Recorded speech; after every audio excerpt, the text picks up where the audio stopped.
نحمده ونصلي على رسول الكريم اما بعد فاعوذ باللہ من الشیطان الرجیم بسم اللہ الرحمن الرحیم یوصیکم اللہ فی اولادکم للذکر مثل حظ الانثیین وقال النبی صلی اللہ علیہ وسلم الحق الفرائض باہلها فما بقی فهو لأولی رجل ذکر۔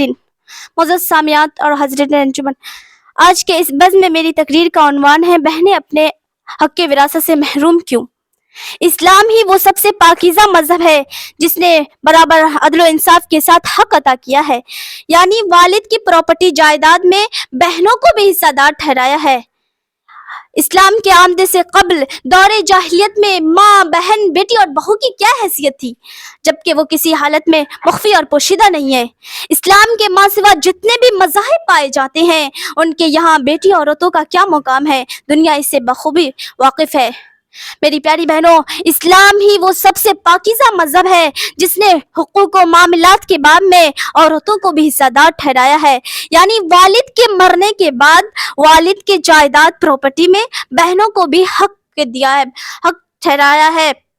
یہ الگ بات ہے کہ اسلام نے بھائیوں کے بالمقابل بہنوں کو نصف حصہ کا مالک بنایا ہے، کیونکہ عورت کو ایک سسرال سے ملتا ہے اور ایک باپ کے یہاں سے ملتا ہے۔ لیکن آج بڑے افسوس کے ساتھ یہ کہنا پڑتا ہے کہ آج ہم مسلمان اکثریت اپنے بہن کو وراثت میں کوئی حصہ نہیں دیتی ہیں۔ جب ہماری بہنیں اپنے حق کے وراثت کا مطالبہ کرتی ہیں تو ہم اس کو کمزور سمجھ کر اس کا حق مار لیتے ہیں۔ اللہ اکبر میری بہنوں، اور ہم یہ سمجھتے ہیں کہ بہن کی شادی ہو گئی، خوب جہیز دے دیا، موقع موقع عیدی کا کپڑا بھیج دیا، بس اس کا حق ادا ہو گیا۔ ہرگز نہیں، اس کا حق ادا نہیں ہوا ہے۔ وراثت میں اسلام نے جو بہن کا حصہ متعین کیا ہے، جب تک اسے مکمل انصاف کے ساتھ ادا نہ کیا جائے، اللہ کی قسم اس کا حق ادا نہیں ہو سکتا۔ وہ بہن کے خیر خواہ نہیں ہو سکتے، وہ بہت بڑے خونخوار ہے۔ میری پیاری بہنوں، وراثت میں جن لوگوں کا حصہ ہے ان تک مال پہنچانا ہمارے اوپر لازم و ضروری ہے۔ جیسا کہ اللہ تعالیٰ نے فرمایا یوصیکم اللہ فی اولادکم للذکر مثل حظ الانثیین، اولاد کے متعلق اللہ تمہیں وصیت کرتا ہے کہ ایک لڑکے کا حصہ دو لڑکیوں کے برابر ہے۔ اس احادیث میں ہمیں یہ حکم دیا گیا ہے کہ تم وراثت کو صاحب حق کے حوالے کر دو، جیسا کہ بخاری شریف کی ایک روایت میں اللہ کے نبی صلی اللہ علیہ وسلم نے فرمایا الحق الفرائض باہلها فما بقی فما لأہلها، تم وراثت کو صاحب حق کے حوالے کر دو۔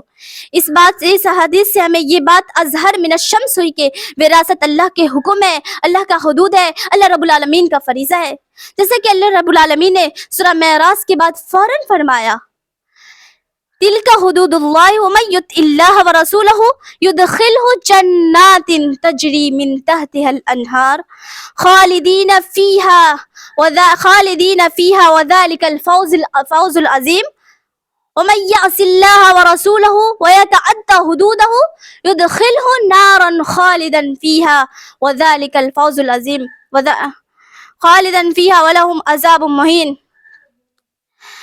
یہ اللہ کی حدود ہے، جو لوگ اللہ اور اس کے رسول کے اطاعت و پیروی کرے گا اللہ تعالیٰ اسے ایسی جنت میں داخل کرے گا جس کے نیچے نہریں جاری ہوں گے اور وہ اس میں ہمیشہ ہمیش رہیں گے۔ اور جو لوگ اللہ اور اس کے رسول کی نافرمانی کرے گا وہ اسے اللہ تعالیٰ جہنم میں جھونک دیں گے اور وہ اس کے لیے انتہائی رسوا کن عذاب ہے۔ میری پیاری بہنوں، اسلام وراثت اللہ تعالیٰ نے نماز، روزہ، حج، زکوٰۃ کو فرض کیا ہے، لیکن اللہ تعالیٰ نے قرآن مجید میں ان کی تفصیلات کو بیان نہیں کیا ہے، مگر اللہ تعالیٰ نے وراثت کی تقسیم کے ساتھ ساتھ اللہ تعالیٰ نے قرآن مجید میں ان کی تفصیلات کو بیان کیا ہے، جس کا تقاضا یہ ہے کہ ہم اس کو پڑھیں، اس کے مطابق اپنے عمل کریں اور اس کے مطابق وراثت میں حق دیں۔ میری پیاری بہنوں، لیکن آج کتنے حاجی نمازی دیندار ہیں، وراثت کی تقسیم میں کھلا ڈانڈی مارتے ہیں، وقت کے تہجد گزار ہیں، صوم و صلات کے پابند ہیں، سنن و نوافل کے غیر معمولی پر عمل کر کے، شریعت کے بعض امور کو ترکہ کر کے اور بعض امور پر عمل کر کے اور بعض امور کو ترکہ کرنے میں یہود و نصارہ کی مشابہت میں لگے ہوئے ہیں۔ سچ کہا ہے کسی شاعر نے، جس میں اپنا فائدہ سمجھا اسے اپنا لیا، جس میں اپنا فائدہ سمجھا اسے اپنا لیا، جس میں اپنا کچھ نقصان نظر آیا اسے ٹھکرا دیا۔ کیا یہی پیارے محمد مصطفیٰ کا دین ہے؟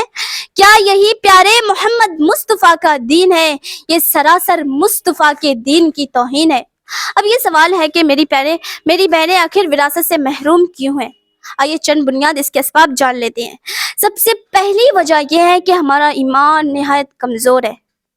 دیکھیے، گناہ کا کرنا، اللہ کے قانون کی مخالفت کرنا، یہ کمزور ایمان کی دلیل ہے۔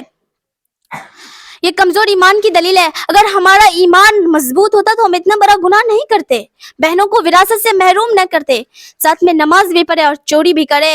اس کا صاف مطلب یہی نکلتا ہے کہ ہمارے دل میں اللہ اور اس کے رسول کی محبت نہیں ہے۔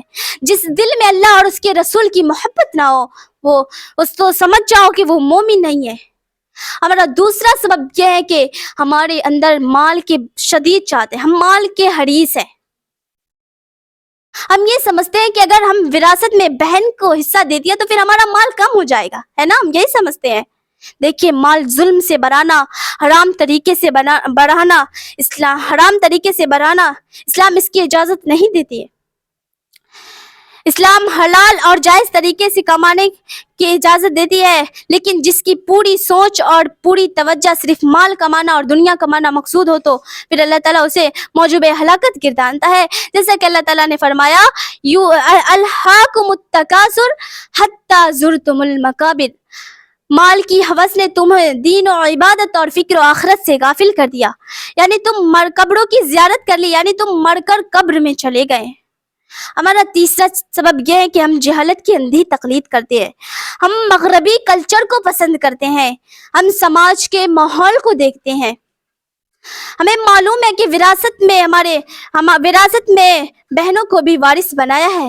ہم اس لیے چھوڑ دیتے ہیں کہ ہمارے آباء و اجداد میں بہت ساری ایسی خواتین ہیں جس کو وراثت میں کوئی حصہ نہیں دیتے ہیں۔ واللہ یہ سوچ بہت خطرناک ہے۔